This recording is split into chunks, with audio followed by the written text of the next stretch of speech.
Oi gente, tudo bem com vocês? Bem-vindos a mais um vídeo. Hoje eu tô aqui mais uma vez para conversar um pouquinho sobre o conto dessa coletânea de contos fantásticos. A história de hoje é a história do Willy, o Vagabundo. Esse aqui é um conto de 1824, publicado, escrito pelo Walter Scott, publicado em 1824, e que vai então descrever pra gente um período muito esquisito da Europa, né? Estamos falando sobre a Escócia do século XVII. Aqui nessa história, o que nós temos como ponto principal, na minha interpretação, é uma história de injustiça. Diferente dos outros vídeos do projeto, não vou contar o final dessa história, porque eu quero muito que vocês leiam esse conto.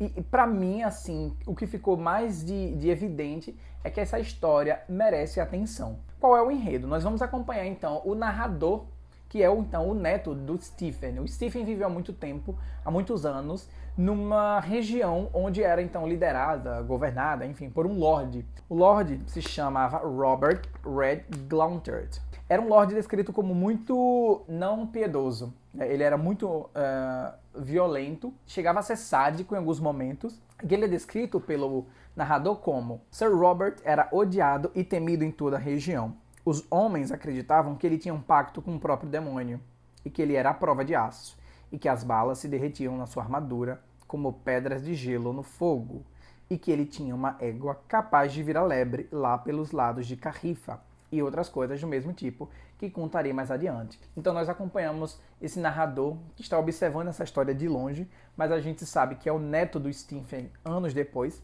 e o que é que vai acontecer? Nós temos então esse cara que vive na região governada por esse lord, e em um determinado momento ele precisa pagar 2 meses de feudo, digamos assim, né? Então estamos falando aí de histórias medievais. Ele precisa pagar esses 2 meses de aluguel que está atrasado, ele não tem condições, ele é um camponês, é um cara do campo, ele não tem mais. E o que ele planta, eu entendo que ele colhe para si. Então é um plantio de subsistência. Então ele acaba pedindo emprestado um certo valor com um agiota, e num determinado dia ele vai então até a presença do Lorde para poder fazer esse pagamento. Ele precisava de uma coisa para provar o seu pagamento: um recibo. Quando ele chega até essa sala super esquisita, uma sala super escura, uma câmara fria, que me lembrou muito as masmorras de Harry Potter, acontece um caos. Além do Lorde Sir Robert começar a passar mal, existe uma euforia absurda naquele momento. Os guardas começam a entrar naquela mesma sala após ele ter recebido essas 1000 pratas do Stephen. Ninguém tá entendendo o que está acontecendo. E o pior, para piorar ainda mais a situação, ele tem um macaco super esquisito que fica do lado dele. E esse macaco ele é descrito desta maneira: acompanhado apenas por um enorme e mal encarado macaco, o seu animal preferido, um bicho maldoso e dado a brincadeiras estranhas, muito difícil de agradar e raivoso. O bicho corria ao redor do castelo, urrando e guinchando, abocanhando e mordendo quem aparecesse, especialmente quando se anunciavam intempéries ou desordens na região. Sir Robert o chamava de Major Wire, um traidor que fora queimado. Poucas pessoas gostavam do nome ou do jeito do bicho.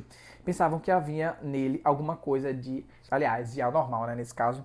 Então você vê essa cena, o cara lá super pobre, chegando na presença de um cara super mal encarado, super violento, dando de cara com esse macaco. Enfim, no fim das contas, esse lord acaba tendo um mal súbito e chega a falecer. Só que, claro que nosso camponês vai fugir daquele lugar. Ele não aguenta a pressão do que está acontecendo naquela confusão toda, e depois que ele se toca que ele não pegou o recibo. Alguns dias se passam, quem assume o poder desse lord é o filho dele, o Sir John, e ele começa a meio que ajeitar ali as finanças do pai. E ele precisa ver quem foi que pagou, então, o que lhe deve. Só que o nosso personagem pagou, só que ele não recebeu esse comprovante. A única pessoa que estava ali junto com ele e o Lorde era um mordomo muito esquisito também, que acompanhava ele todo o tempo.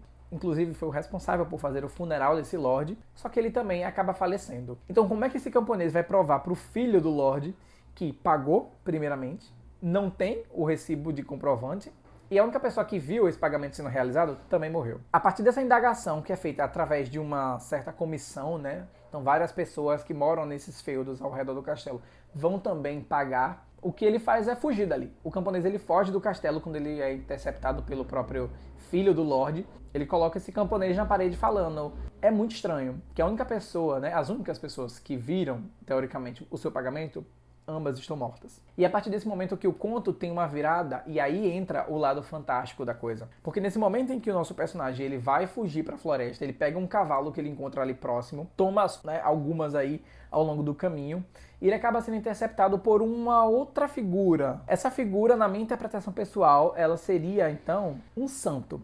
E por que um santo, Júnior? Porque esse personagem, que é uma espécie de cavaleiro mascarado, ele acaba, né, chegando ao longo do caminho nessa floresta em outro cavalo, então eles meio que vão correndo juntos. Nosso personagem vai dizer, né, vai virar para esse cavaleiro esquisito que apareceu no meio do nada e diz: "O que é que você quer de mim, amigo? Se você for um ladrão, não tenho dinheiro. Se você for um homem honesto, querendo companhia, não tenho ânimo para rir ou falar. E se você quer conhecer a estrada, eu mesma mal a conheço." E esse cavaleiro olha para ele e fala: "Se alguma coisa o está atormentando, disse o forasteiro, conte-me. Sou alguém que, mesmo muito caluniado neste mundo, não tem igual se a questão for ajudar os amigos." E a partir desse momento eu não consegui não associar a figura deste cavaleiro a algum santo, um santo católico. Estamos falando aí de histórias medievais, estamos falando aí de um tempo onde a Igreja Católica era um dos grandes braços do Estado, junto com o poder absolutista do rei. E aí eu fui perguntar para alguns amigos meus que são católicos, descrevendo, né, basicamente, essa frase desse personagem, se existia algum santo que tem alguma coisa a ver com essa injustiça. Porque no fim do conto, como eu falei, é sobre injustiça essa história. Um dos meus amigos falou, enfim, alguns nomes de santo, e eu acabei parando no São Conrado. E aí, lendo rapidamente mesmo no Google, o que dá a entender sobre a história de São Conrado é que então ele teria virado mártir também quando ele se colocou, né, a defender uma pessoa, um homem, que teria então incendiado uma floresta, olha aí o elemento do fogo, com a justificativa que ele estava apenas caçando lebres. Então esse São Conrado teria se colocado no lugar dessa pessoa, né, para ser castigado no lugar, como uma prova de altruísmo, digamos assim. E aí eu liguei essas informações do caçar lebres e tocar fogo na floresta com a descrição do próprio, do Sir Red. Porque se vocês lembrarem do que eu falei no início, ele é descrito como um cara impiedoso e que ele queima seus inimigos, então o elemento do fogo aí, e que a égua dele se transformava em lebre.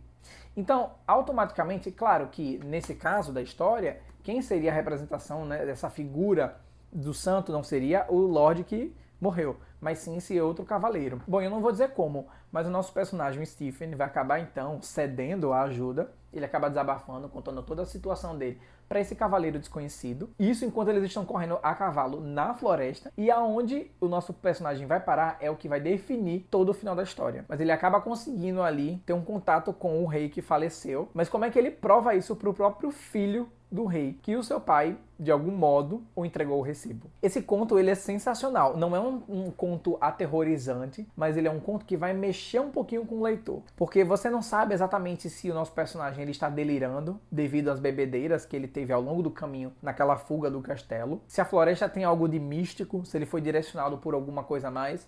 Só lendo para vocês saberem o que acontece. Eu não vou dizer porque o conto ele é bem curtinho, mas é sensacional. O final do conto também, ele é muito interessante. E o que eu mais gostei dele foi esse contexto histórico, né? Essa época medieval, essa questão da figura da religião, porque a esposa de um pároco, né, que o nosso personagem acaba se confessando ao término da história, é muito presente. Então, eu acabei fazendo essas associações. Então, veja, o que o Walter Scott faz nesse conto aqui é trazer elementos muito fortes das lendas, né? Porque nós temos, no fim das contas, o neto de um homem que viveu uma experiência absurda no passado, mas que ele está contando para nós, para os leitores. Então tem uma coisa aqui das lendas folclóricas, das histórias que eram passadas de geração em geração, através da oralidade, enfim. A própria ideia de caçar as bruxas, porque existe um elemento também esotérico dentro dessa história, nesse determinado momento em que o nosso personagem acaba dando de cara com esse Lorde já falecido. É muito, muito bom, vocês precisam ler. Bom, não vou falar mais nada sobre a história. Eu queria saber se alguém aí teve alguma outra interpretação, se eu viajei demais, mas essa coisa do São Conrado me pegou muito. Porque é muito absurdo numa situação de injustiça, porque o leitor sabe,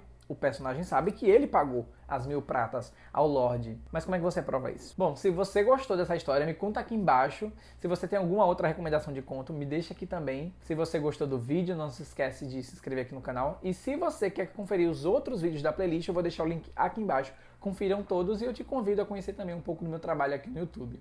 Tudo bem? É isso. Até a próxima. Tchau!